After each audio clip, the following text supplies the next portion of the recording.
Hey, selamat datang di eTalks, Engineering Talks. eTalks ini adalah salah satu program kerja dari Kasrat BMFT, yaitu video podcast yang katanya paling tersosial dan terpolitik yang ada di BMFT UPN Veteran Jakarta. Nah, eTalks ini biasanya ngangkat isu-isu terkini yang terjadi di sosial maupun di masyarakat gitu loh. Nah, pada periode ini eTalks episode pertama. Nah, pertama-tama sebelum kita mulai ke pembahasan utama, alangkah baiknya saya perkenalan dulu. Halo semuanya, saya Raffi Indrajati, biasa dikenal sebagai Pijat, selaku pembawa acara pada hari ini. Nah, pada hari ini kita akan membahas topik yang cukup menarik dan relevan untuk para mahasiswa, khususnya mahasiswa baru. Pertama-tama sebelum mulai, aku pengen ngucapin terima kasih dulu nih ke Mas Rifki selaku narasumber pada hari ini. Seorang mahasiswa yang bisa dibilang cukup berpengalaman lah di organisasi. Nah, mungkin dari Mas Rifki saya ucapkan selamat datang dan mungkin boleh memperkenalkan diri terlebih dahulu. Oke, terima kasih. Salam kenal teman-teman dari BM Fakultas Teknik. Acara pertama eTalks nih berarti ya. Sangat-sangat terhormat dijadikan tamu pertama karena harus mempunyai first impression yang bagus, yang baik supaya eTalks ini bisa menjadi inspirasi buat teman-teman selanjutnya dan terus berkelanjutan. Amin. Terima kasih buat Mas Raffi Indrajati juga nih udah undang teman-teman BEM FT. Perkenalkan, nama gue Rifki Adiatma. Gue adalah mahasiswa ilmu politik angkatan 2020. Insya Allah sebentar lagi lulus. Amin, amin. Kemarin agak tertunda karena ya berorganisasi sedikit lah. Dan itu juga nanti akan dibahas karena sesibuk-sibuknya lu berorganisasi, pendidikan itu perlu harus tepat waktu. Kayak gitu, itu yang paling penting. Itu, guys. Jadi ya itu aja perkenalan dari gua. Kebetulan pernah menjabat sebagai ketua BEM UPN Veteran Jakarta periode 2023-2024. Ya, Jadi sekitar ya tahun lalu 2023. ya. Oke. Mungkin. Itu sih. Mantap. Jadi narasumber kita pada hari ini tuh orang spesial, guys. Ya, itu demisioner, mantan ketua BEM UPN VJ di periode 2023 dan 2023-2024 ya, Mas. Karena itu tema yang kita bahas pada hari ini itu tentang pengaruh organisasi terhadap kepemimpinan dalam dunia kuliah. Banyak dari kita yang terlibat dalam berbagai organisasi kampus, baik itu himpunan, KSM, betul. maupun badan eksekutif gitu loh. Atau bahkan sekedar kepanitiaan acara. Tapi pernah gak sih bagaimana struktur dan dinamika organisasi membentuk dan mempengaruhi kita dalam jiwa kepemimpinan dalam memimpin sebuah organisasi atau bahkan lingkup gitu, lingkup kecil.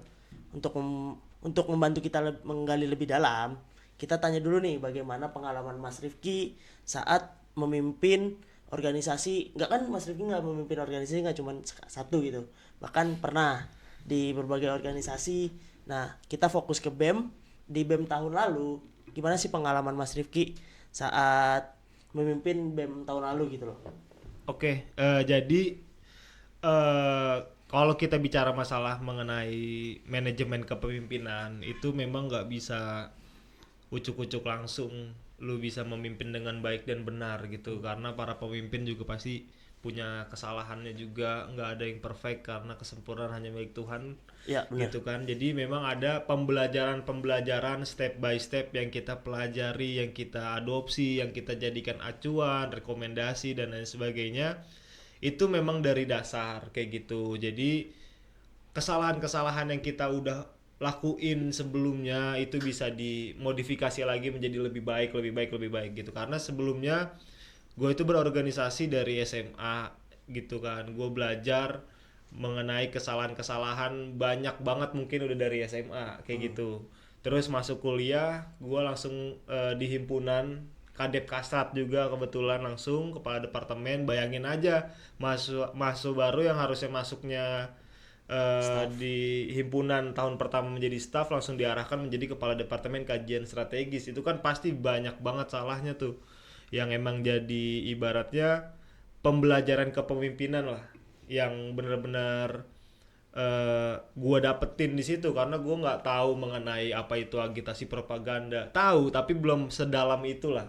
Apa bedanya agitasi propaganda dan kajian strategis, itu benar-benar masih tabu, tapi sudah dipaksa sama senior waktu itu. Udah lu pegang kepala departemen kajian strategis. Itu menurut gue kayak di satu sisi gue takut salah, di sisi lain gue ngerasa kayaknya ya mau nggak mau emang harus salah buat belajar kayak gitu. Terus di tahun keduanya tingkatannya lebih, menurut gue lebih ngeri lah bahasanya. Kenapa? Karena gue diamanahin sama himpunan gue buat didelegasikan ke himpunan mahasiswa ilmu politik se-Indonesia, tapi yang wilayah 3. Di situ gue jadi KSB-nya, gue kebetulan jadi bendahara wilayah waktu itu menaungi beberapa kampus, di kampus yang ada ilmu politik ya, jurusan ilmu politik di beberapa kampus di wilayah 3, yaitu di Jakarta, Jabar, Banten, Kalimantan Barat kalau nggak salah. Jadi ada beberapa kampus-kampus yang memang di bawah wilayah 3, dan itu kita yang atur lah gimana mekanisme pembelajarannya, karena di situ kita menjadi kepala ya KSB lah, kepala staf bendahara, ketua staf bendahara sorry.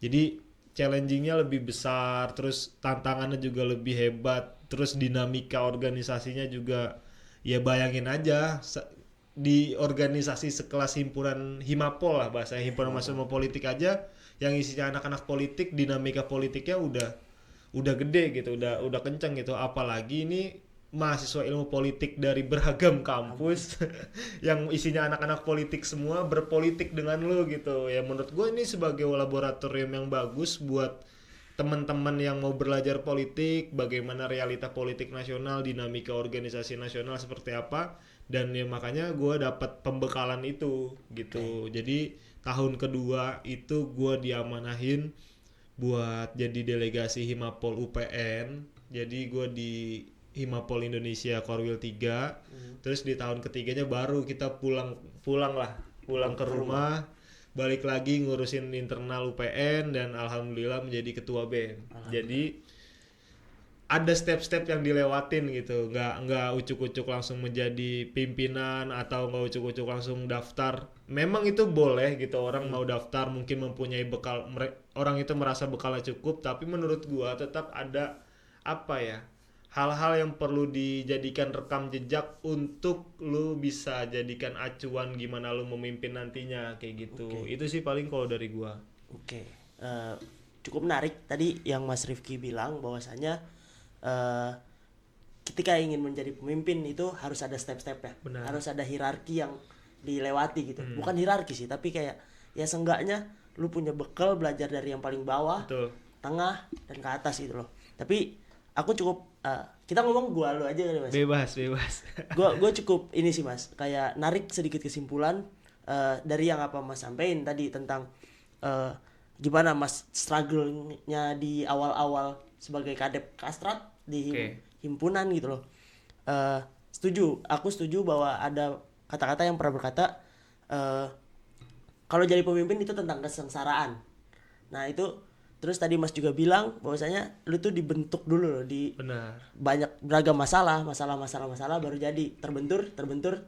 Iya betul. Nah ini mungkin sedikit kita dalamin lagi, kayak kan dari berbagai masalah yang Mas Rifki tadi bilang, kayak ada masalah di inilah, terus nggak semulus itulah jalannya, tapi kan pasti ada sesosok peran gitu loh, entah itu abang, mentor.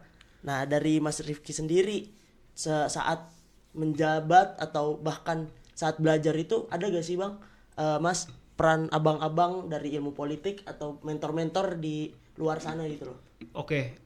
Jadi karena memang gua sadar betul mengenai pilihan gua menjadi ketua BEM waktu itu, dimana dinamikanya itu pasti gede banget. Gua ngerangkul 7 fakultas, ada sekitar kurang lebih 25 atau 26 jurusan. Itu mempunyai egonya masing-masing, mempunyai pride-nya masing-masing, mempunyai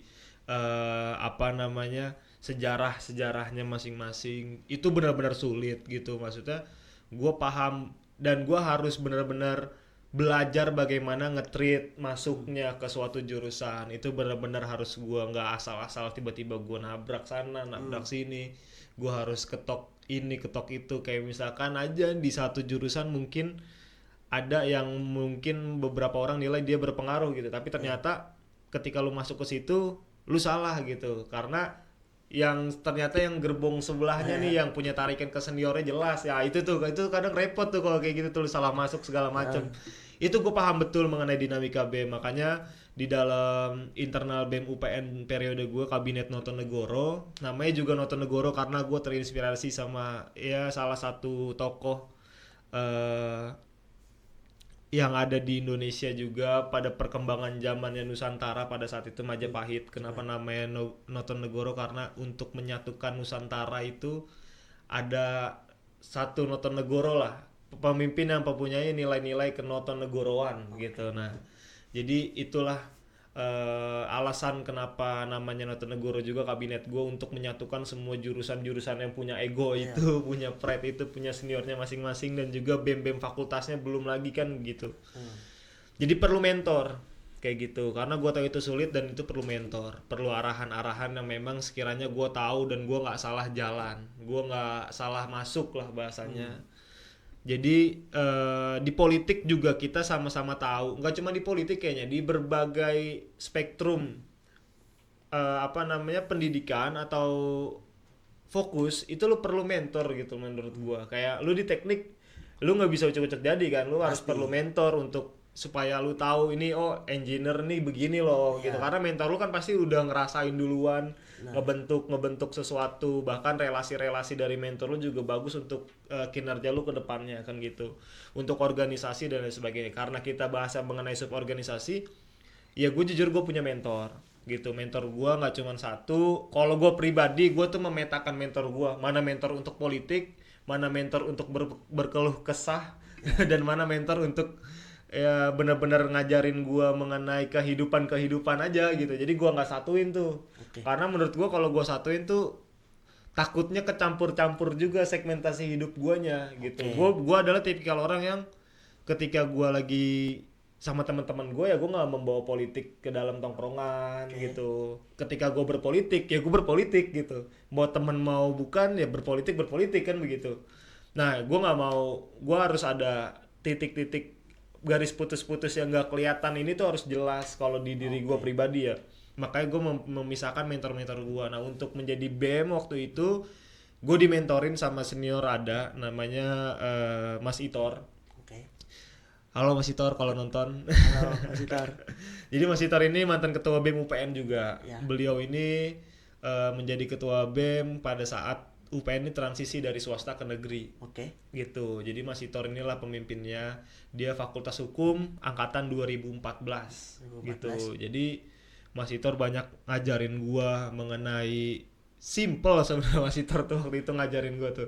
Dia satu-satunya orang yang ngajarin gue berpolitik dan tempat gue misuh-misuh dan ngasih pengajaran kehidupan ke gue tuh Mas Itor.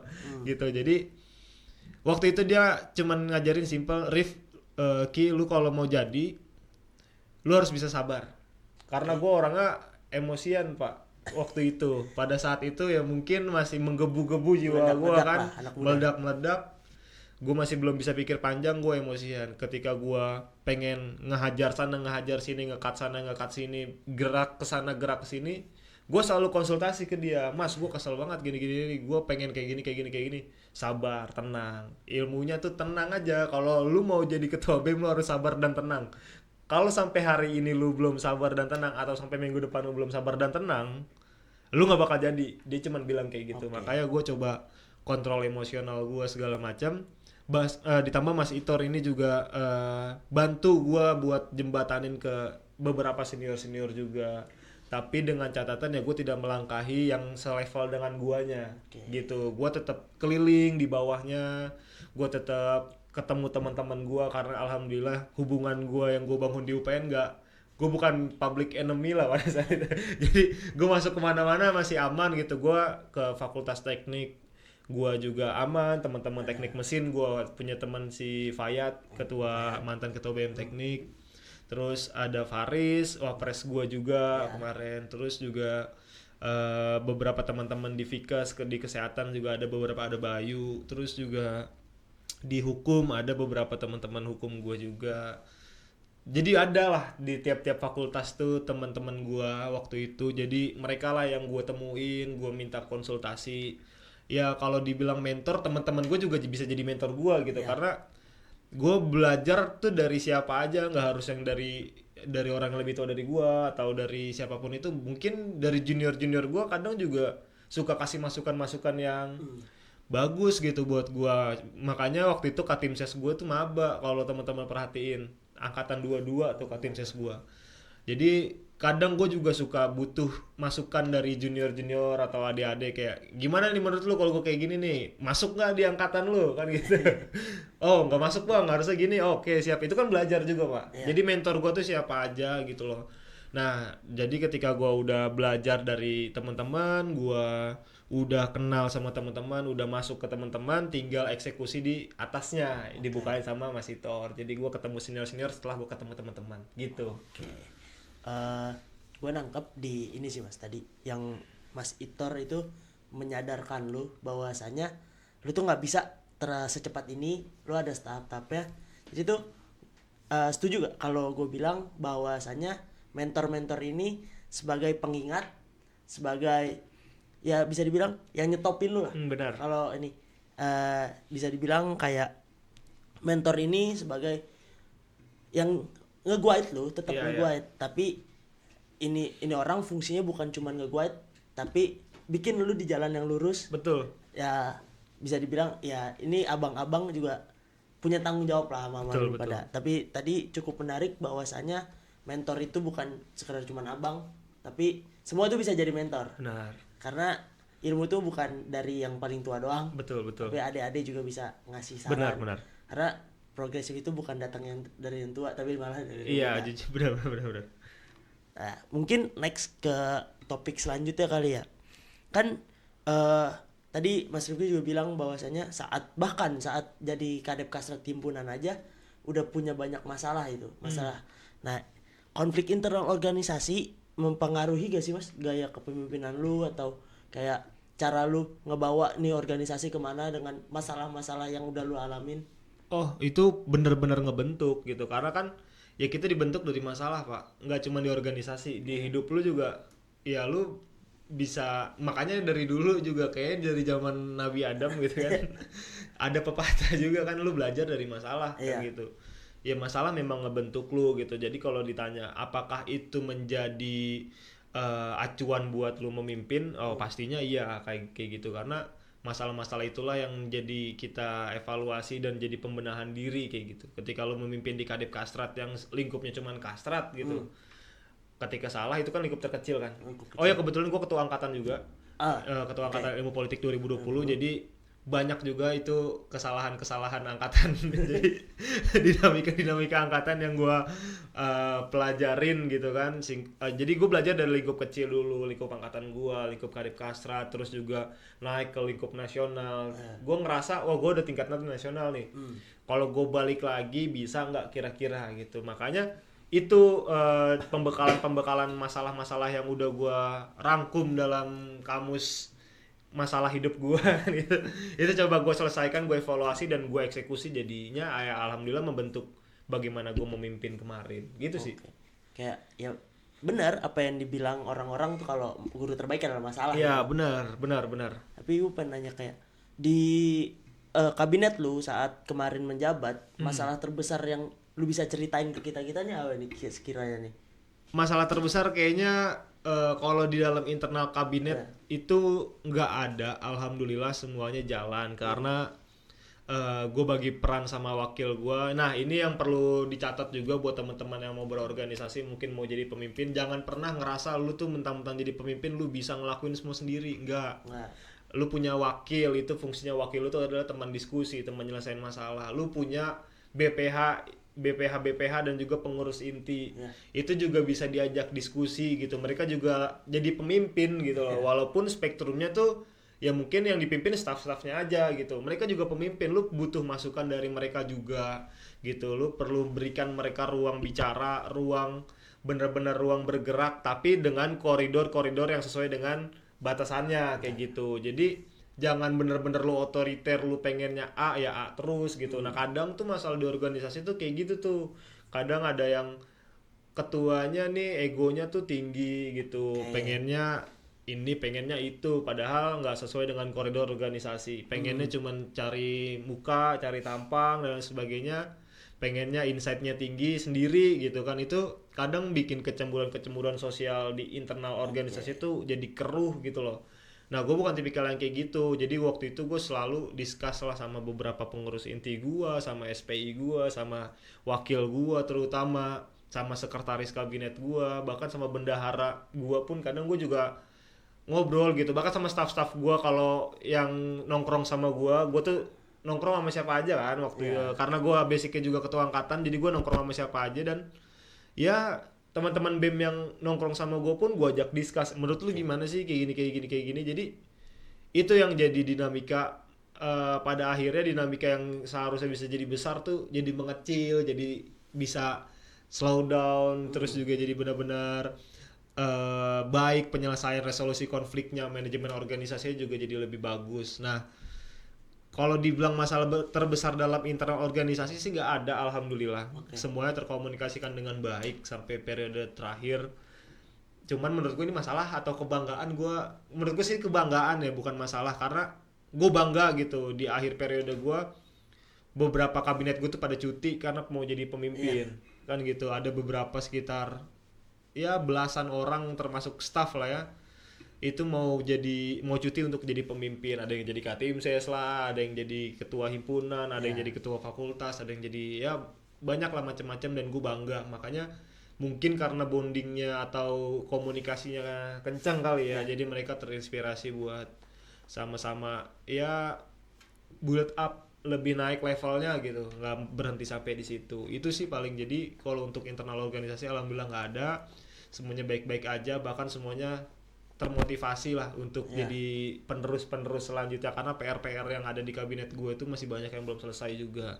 Kayak contoh misalkan di kabinet gue baru ada mengenai P3M, Kementerian Pemberdayaan Perempuan dan Perlindungan Mahasiswa, itu perlu dilanjutin. Dan gitu.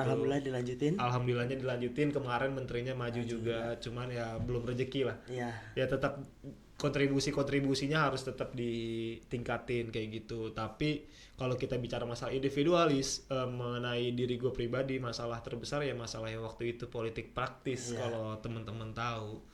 Cuman ya alhamdulillah semuanya terselesaikan dengan baik, walaupun udah di impeachment sama 50+1 fakultas. Tapi alhamdulillah semuanya bisa diselesaikan dengan komunikasi yang baik. Nah, itu buat teman-teman yang mau berorganisasi, komunikasi itu penting. Jangan ngerasa lu tuh udah paling benar, lu udah paling paten, lu udah paling oke, lu udah paling ngerasa jago, jadi lu nggak denger omongan-omongan dari yang lain gitu loh. Itu nggak boleh gitu. Maksud gue hal-hal komunikasi, sekecil komunikasi itu penting. Itu sih paling dari gua. Ya kuncinya komunikasi lah. Selalu ciptakan ruang diskusi. Itu dia. Dengerin guys. Lu punya kuping 2, punya mulut 1, jangan banyak ngomong. Dengerin.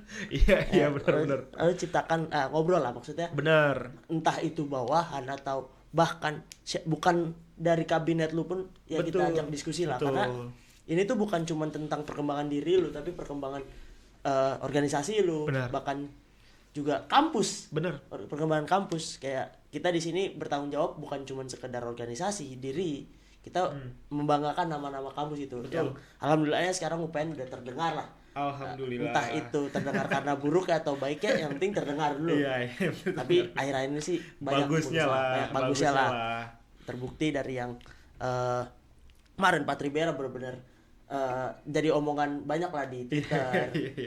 Terus kayak ya bisa dibilang kita harus selalu menciptakan ruang diskusi. Benar. Kita karena ya kita juga hidup di negara yang demokrasi, yang artinya berdiskusi kan itu ya.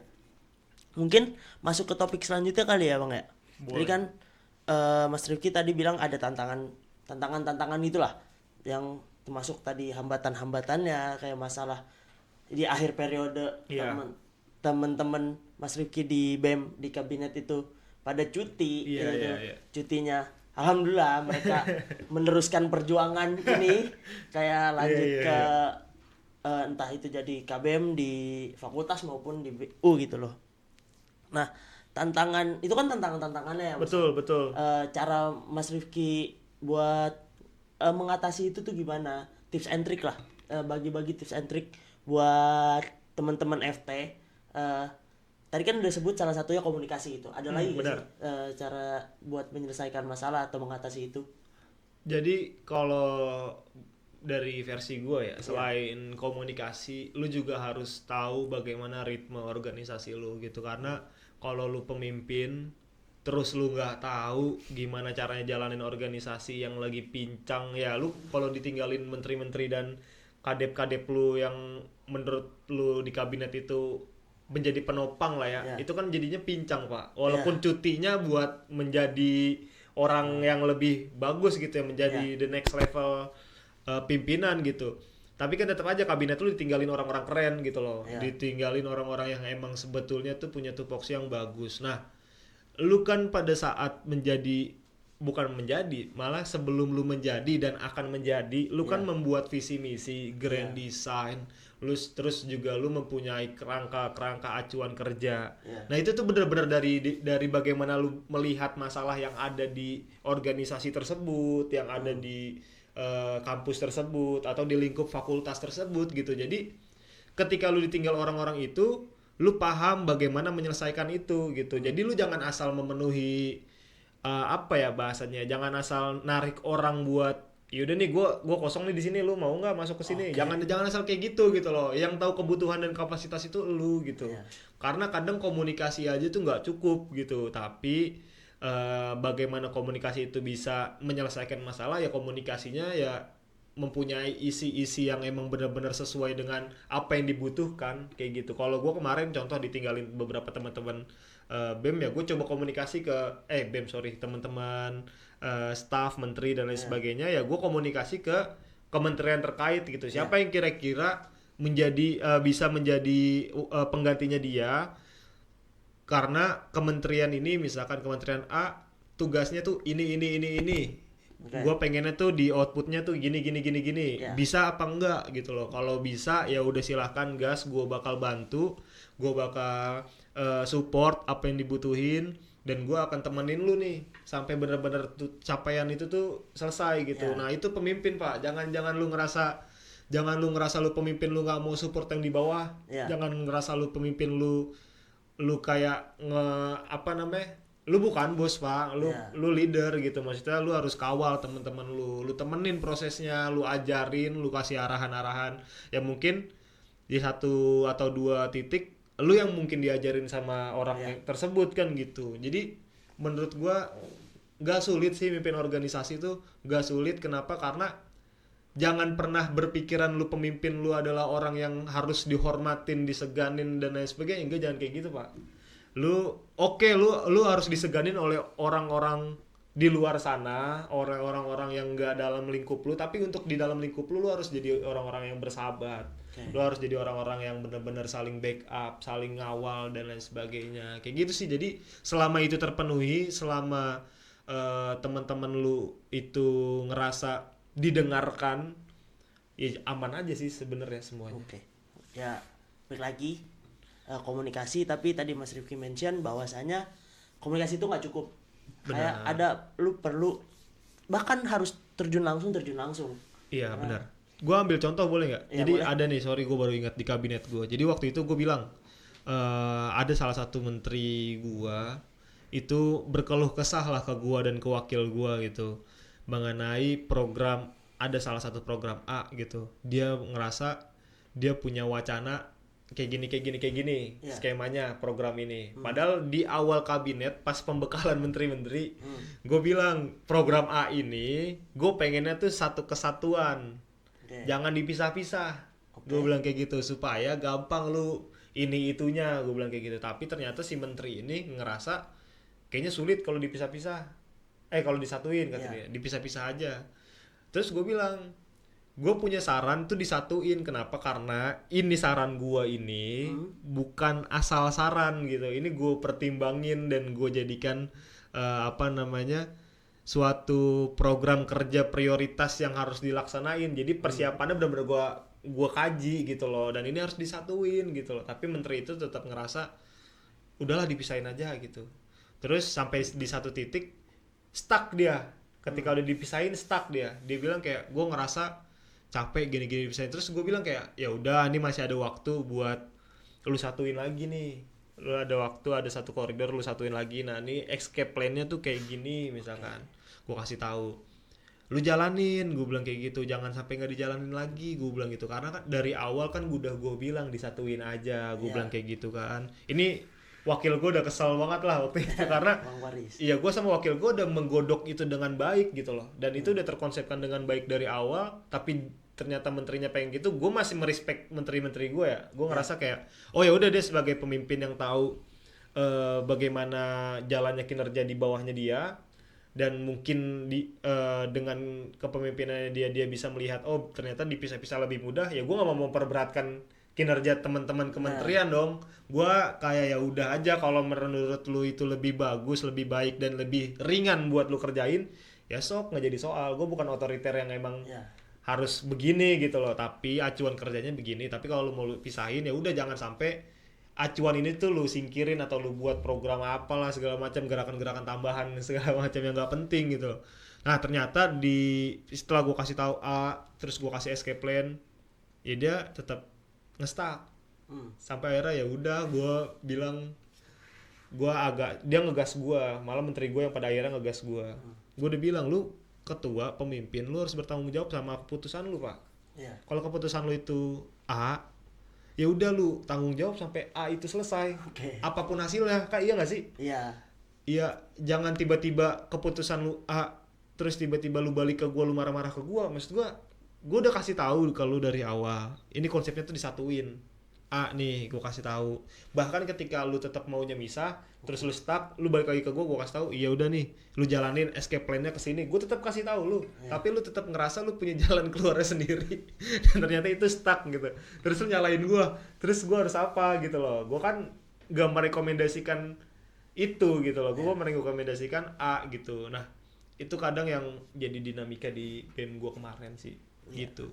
Yang namanya kerja bareng orang ya mas ya. Itu dia. Ya nggak semua orang tuh bisa kerja sesuai keinginan lu gitu. Betul. Ya namanya pemimpin, bagaimana caranya lu tuh bisa ya seenggaknya gimana ya bahasanya, menyesuaikan benar. Dengan apa yang terjadi. Tapi menyesuaikan itu bukannya lu ngikut ke arahnya dia, tapi benar, lu harus tahu batasan gimana lu ngikut dia, lu punya keputusan sendiri. Benar. Lu gimana nentuinnya jalannya gimana. Karena kalau yang tadi gue tangkap ya dari awal, meskipun dengan beberapa orang cuti di akhir, tapi kan lu tuh ngejalanin BEM ini tuh satu periode, bukan dari awal periode sampai pemira doang. Iya benar sampai selesai.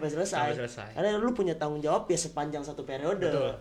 Maupun kepalanya cabut atau gimana, ya lu harus tetap nyelesain. Benar. Oke, back to the topic. Kayak kan gue ngeliat ya bahwasanya orang-orang yang organisasi terlihat lebih unggul cara kepemimpinannya daripada orang-orang yang non organisasi gitu loh. Kayak bisa dilihat cara ngomongnya, bahkan cara pengambilan keputusannya. Itu keputusan kalau memang ada studi case gitu, tapi kalau cara ngomong kan udah terlihat gitu. Nah, menurut lu kepemimpinan antar mahasiswa yang aktif dalam organisasi formal seperti BEM dan mereka yang memimpin dalam organisasi informal atau bahkan nggak ikut organisasi sekalipun, itu tuh perbedaannya apa sih mas? Perbedaan apanya nih? Perbedaan entah cara memimpinnya, gitu. Atau bagaimana dia membawa sebuah organisasi, atau lingkup kecil deh, kayak dia membawa dirinya sendiri bahkan.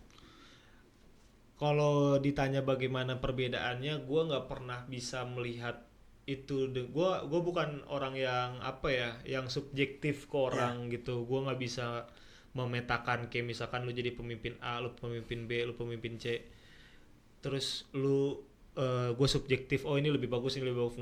Enggak kok, sama aja gitu, sama aja. Gue selalu melihat kayak contoh misalkan ini kan di organisasi mahasiswa UPN aja ya, atau di kampus lain aja itu kan ada hierarkinya kan.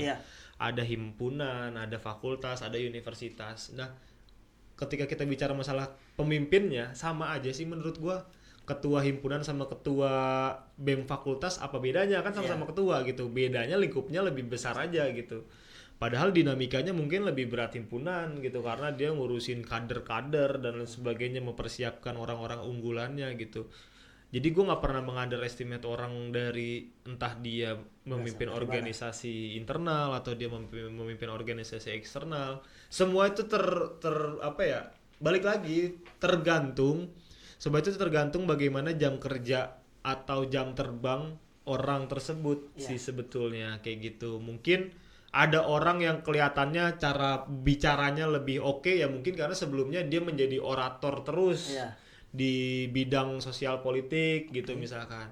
Ada yang mungkin dia deket banget sama rektor gitu ya karena mungkin sebelumnya dia di bidang kemahasiswaan dan memang tugasnya melobi rektorat supaya apapun yang menjadi kebutuhan mahasiswa terfasilitasi. Nah, orang itu kan punya kelebihan masing-masing kayak gitu. Jadi gua nggak pernah bisa menyamaratakan seseorang dari subjektivitas gue pribadi sih. Itu sih paling kalau dari gue. Jadi kalau ditanyain perbedaannya jadi ketua BEM internal, ketua organisasi internal eksternal ataupun enggak organisasi sama sekali dalam kepemimpinan atau bagaimana dia memimpin dirinya sendiri ya paling bener ya memimpin dirinya sendiri aja dulu yang benar. Memimpin dirinya sendiri dulu yang benar, lu bisa pimpin diri lu menjadi lebih baik, lebih berkembang, enggak stuck di situ-situ aja, enggak gabut tiap malam scroll TikTok doang namatin TikTok, tapi lu ya bisa baca buku atau ngembangin potensi lu lebih bagus atau lu nge-gym, olahraga dan lain sebagainya atau perbanyak relasi. Itu kan termasuk lu ngeliding diri lu sendiri kan gitu. Itu bisa jadi acuan lu untuk ke step selanjutnya memimpin temen lu atau memimpin circle komunitas kecil lu. Nanti ada stepnya lagi. Semuanya tergantung step aja juga sih sebetulnya. Jadi menurut gua sama aja semuanya. Kalau lu bisa mimpin diri lu, insya Allah lu bisa mimpin orang lain. Gitu sih paling. Mungkin ini sih yang gue tangkep bahwasanya semua orang tuh punya tempat berkembangnya masing-masing gitu. Iya betul. Semua ikan punya kolamnya masing-masing. Iya. Memang kita nggak masuk ke kolam itu aja, jadi kita nggak ngeliat. Tapi sepakat bahwasanya lu nggak boleh subjektif menilai orang karena orang ini belum tentu apa yang lu lihat di orang ini, di depan orang ini ternyata dia punya gerbongan di belakang. Dia bisa ngatur orang, dia bisa manajemen, bahkan dia bisa mengembangkan orang-orang kayak himpunan itu contohnya mengeluarkan kader-kader terbaik. Iya benar. Kayak contoh misalkan kita semua rakyat anak muda bangsa Indonesia tahu seberapa besar paham Soekarno. Maksud gua Soekarno ini adalah pimpinan besar gitu. Tapi teman-teman tahu nggak kalau teman-teman baca bukunya Sultan Syahrir? Kan sedikit orang yang tahu tentang Sultan Syahrir. Ya nggak semua orang. Ya kalau di compare antara Sultan Syahrir dengan Soekarno, orang-orang pasti lebih kenalnya Soekarno. Kan gitu secara secara objektif yang emang benar-benar ya karena dia presiden juga dan lain sebagainya kan gitu. Jadi wajar lebih dikenal oleh masyarakat Indonesia gitu. Jadi kayak contoh dulu di bukunya Syahrir itu, Syahrir menulis diary gitu ketika dia menjadi tahanan politik. Di zaman pergerakan dulu, orang-orang bangsa Indonesia itu menyebut Syahrir dan Hatta itu dalam sekali tarikan nafas. Dalam artian kalau sekarang tuh Soekarno Hatta, nah itu sekali tarikan nafas tuh. Nah dulu tuh yang lebih viral zaman Syahrir Hatta pergerakan itu yang menyebut siapa yang paling cocok untuk memimpin ya Syahrir Hatta itu. Jadi orang ini kan punya kapasitas kepemimpinannya beda-beda tuh kan. Mungkin pada zamannya dia Syahrir lebih dinilai punya kapasitas memimpin yang lebih baik, tapi ternyata Soekarno lebih mampu meyakinkan masyarakat kayak gitu. Jadi mereka saling mengisi ruang kosong aja gitu ya. Pada akhirnya ketika ruang kosong itu udah terisi, alhamdulillahnya ya negara ini menjadi negara yang oke banget. Lu punya Presiden Soekarno, lu punya Perdana Menterinya Syahrir, punya Wakil Presiden Bung Hatta. Itu apa nggak overpower banget Indonesia pada saat itu kan? Itu sih paling. Ya benar, semua orang punya kamar-kamar betul, masing-masing. Punya kolamnya masing-masing. Kolam masing-masing kayak tadi Hatta di sini, Soekarno di sini, Syahrir di sini, tapi tujuannya sama. Kayak mengembangkan Indonesia gitu, membanggakan Indonesia, mengharumkan nama Indonesia. Nah, kita sedikit langsung ke next step sebagai setelah menjadi mahasiswa gitu Mas. Kayak setelah lulus, bagaimana pengalaman lu nih sebagai pemimpin organisasi mempersiapkan untuk mengatasi tantangan setelah lulus berada di dunia kerja gitu. Kayak lu ngelihatnya pengalaman apa yang lu bisa terapin di dunia kerja gitu? Itu balik lagi ke bagaimana orientasi masing-masing orang. Ya. Kayak gue nggak bisa memaksakan orientasi ketua BEM Fakultas Ilmu Sosial Ilmu Politik Ya. dan Fakultas Teknik itu sama. Gue nggak bisa bilang itu kan gitu. Jadi orientasinya beda. Gue nggak bisa nyebutin orientasi fakultas ketua BEM Fakultas Ilmu Kesehatan dengan Fakultas Hukum, ketua BEM Fakultas Hukum itu sama. Itu nggak bisa gitu kan. Kalau gue pribadi, gue mungkin menjelaskan diri gue pribadi karena gue memang suka mengenai ilmu politik, mengenai politik. Jadi apa yang menjadi bekal gue selama gue menjadi pemimpin organisasi, yang gue pelajarin selama gue memimpin, yang dimana sebenarnya itu adalah menurut gue bukan suatu kebanggaan ya, justru malah tempat proses belajar yang kayak setahun lu diajarin buat salah.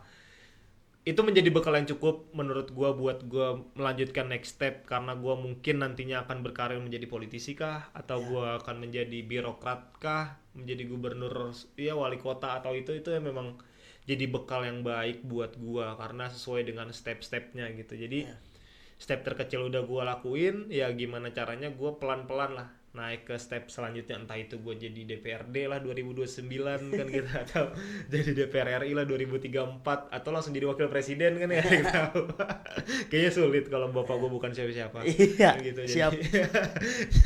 Jadi apa namanya, itu benar-benar berpengaruh. Kalau buat gue pribadi sangat berpengaruh sama dunia after kuliah ini, karena gue berkecimpung ya benar yang tadi lu bilang, mungkin kolom gue lagi pas gitu.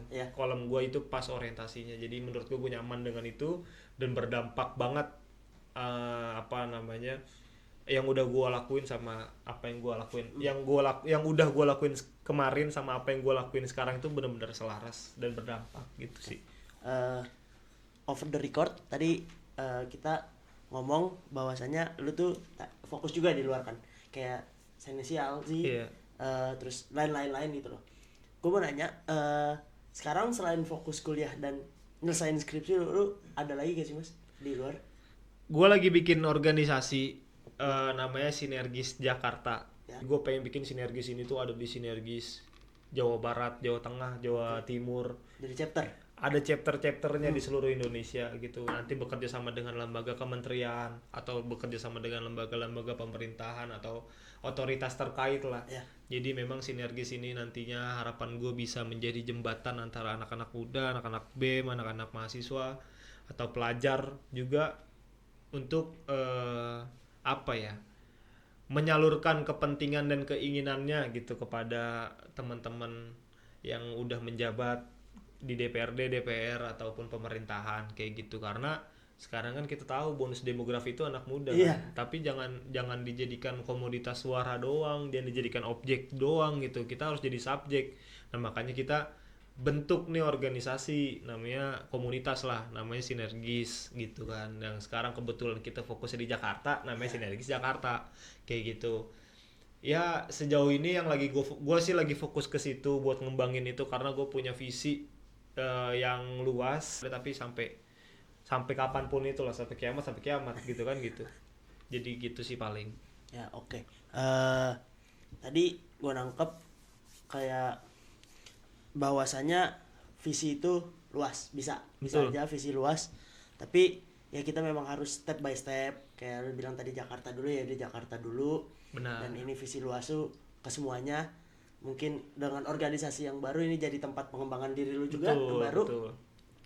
Ya ini udah masuk ke pertanyaan terakhir sih sebenarnya. Kayak teman-teman, lu ada ini gak sih bang, mas, kayak kan ini lagi zaman mahasiswa baru nih, tahun ajaran baru, semester ganjil. Ada saran gak sih buat mahasiswa baru yang ingin mengembangkan keterampilan kepemimpinannya, baik melalui organisasi atau bahkan non organisasi? Itu saran-saran lu untuk mereka apa sih mas? Buat mengembangkan kepemimpinan sebetulnya ya lu bisa dimulai dari bagaimana lu memimpin diri lu sendiri. Itu pertama. Mungkin lu bisa kalau lu mau upgrade lagi, mungkin lu mau upgrade tapi lu nggak mau masuk himpunan misalkan, ya lu bisa upgrade dengan kelas-kelas yang dibuka oleh teman-teman himpunan. Kayak gitu. Jadi itulah yang pada akhirnya bisa mengupgrading diri lu menjadi lebih baik gitu. Jadi kepemimpinan lu tuh lebih apa ya, lebih bisa terlegitimasi lah dengan pengalaman lu yang udah lu lakuin gitu. syukur-syukur atau bagus-bagus lu jadi ketua lu ikut ke dalam himpunan, lu ikut ke dalam organisasi komunitas yang ada di kampus. Kan ada banyak juga tuh, ada divisi sendiri, contohnya ada Girl Up namanya, terus juga ada Girl Up tuh teman-teman feminis perempuan yang bergeraknya fokusnya kepada isu-isu perempuan. Terus juga ada Gerak Lingkar Mahasiswa, itu GLM juga fokusnya ke pergerakan mahasiswa. Terus juga ada Amnesty, fokusnya ke kemanusiaan. Jadi lu tinggal pilih aja, banyak wadahnya, lu tinggal pilih lu cocoknya di mana kayak gitu. Atau lu pengennya belajar, lu sukanya ngedit konten dan lain sebagainya, ya lu masuk himpunan karena di situ ada media kreatif kayak gitu yang bantu kita podcast hari ini juga. Gitu kan. Jadi gitu sih paling kalau lu tanya bagaimana mengembangkan itu, ya lu harus masuk ke dalam situ gitu. Wadahnya tuh banyak, tinggal pilih aja. Kayak bahkan di fakultas teknik aja itu banyak. Betul. Kayak lu mau fokus UKM, KSM kan gitu, banyak banget tuh yang bisa lu masukin gitu, yang bisa lu jadikan wadah berkembang. Itu baru di FISIP, belum di fakultas-fakultas yang lain. Di FH KSM-nya tuh banyak banget, bagus-bagus lagi. Terus juga di FIKES, di teknik juga banyak gitu, di FIK, FEB, banyak lah pokoknya. Lu tinggal atur aja lu maunya di mana, nyamannya di mana, mau jadi apa kan gitu. Lu yang nentuin langkah pertamanya kan gitu. Kayak lu mau difokus di pendidikan, lu bisa join KSM, entah itu kan selaras tuh sama disiplin ilmu yang lu kerjain. Betul. Kalau lu mau tentang manajemen kemahasiswaan, itu bisa join BEM atau himpunan, atau bahkan kayak UKM tentang kemahasiswaan, ada ISEC. Benar. Sekarang ada lagi VCC. Iya benar. Semua tuh banyak, kolamnya banyak. Lu tinggal mau nyebur di mana, lu mau stepping up di mana. Ada HIPMI juga sekarang, ada HIPMI baru. Iya, HIPMI PT. Iya benar. HIPMI masih jadi komunitas ya? Komunitas, tapi dekat dengan rektor. Bagus. Ini sih tadi mungkin ini aja sih yang bisa kita omongin. Tapi kalau memang ada teman-teman yang mau nanya di kolom komentar, nanti gue sampein ke Mas Rifki. Siap. Tenang aja, karena balik lagi tadi yang kita omongin sebelum-sebelumnya, bahwa ciptakan ruang diskusi. Mau gimana pun, pemimpin yang baik, pemimpin yang bisa berdiskusi, ambil keputusan dari diskusi yang telah disepakati. Udah masuk ke penghujung acara, penghujung podcast ini. Terima kasih Mas Rifki telah menjadi bintang tamu pertama, narasumber pertama dari e-talks yang pertama kali di periode ini. Semoga next ya e-talks bisa lebih seru lagi, bisa kembang dengan topik-topik yang lebih bagus lagi. Nah, mungkin nggak ada kata lain selain makasih, karena benar-benar gue selaku salah satu penanggung jawab juga dari acara ini cukup kaget ketika dikabarkan bahwasanya narasumber pertamanya Mas Rifki, karena langsung gede banget nih. Langsung gede banget nih tadi. Banyak, justru gue nggak enak, banyak pemimpin yang lebih bagus hari ini kan ketimbang gue.